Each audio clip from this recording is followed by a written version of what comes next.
Sa kabila ng 30-day pause sa bantang taripa ng Trump administration, nababahala pong isang Filipino small business owner sa posibleng epekto nito sa kanilang negosyo, lalo't mahigit sa kalahati ng kanilang customers, taga-Amerika. May report si Paula Saraza.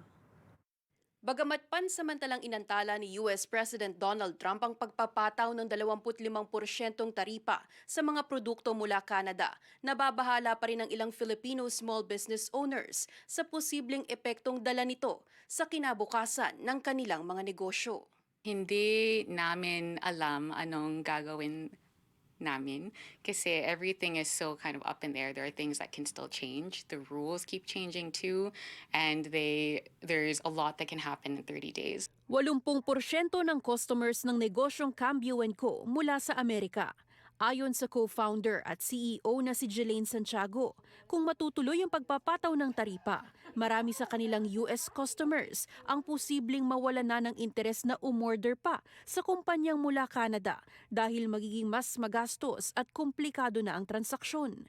Right now, when a customer from the US buys from Canadian businesses like ours, they shop online, they get their package. For them, they might not even realize that we are not in the US. It's a really seamless kind of experience. If there is the 25% tariff, basically that is going to be completely changed. Before they even receive their package, they're probably going to receive some kind of notification from the postal office that they have this now 25% that they have to pay. So it's going to be such a big headache. Isang online discussion ng isinagawa ni Santiago kamakailan para sa mga kapwa small business owners na nababalot din ng mga katanungan at pag-aalala dahil sa bantang taripa at nagbabadyang trade war sa pagitan ng Amerika at Canada. It's so overwhelming for one person or a business owner who has so many other things to do. You know, everyone's like sobrang busy lahat ng tao. So if the more we can share those resources with each other, the more all of us can be prepared. Itinakda ni Trump na ipatupad ang taripa sa unang araw ng Pebrero na handang salubungin ng Canada ng ganti nitong taripa. I think that we're being bullied. I think we're being attacked.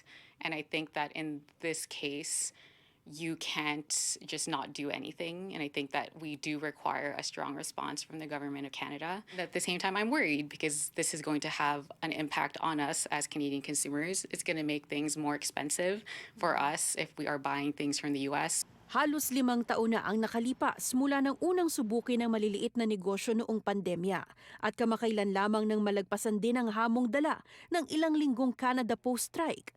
Kaya ani Santiago, hindi ito panahon para sukuan ang sinimulang negosyo.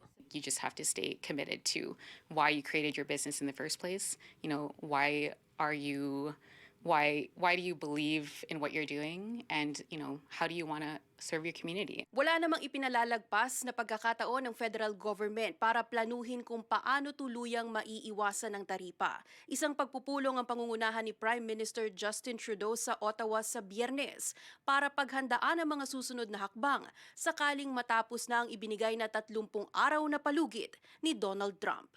Paula Saraza, Omni News, Toronto.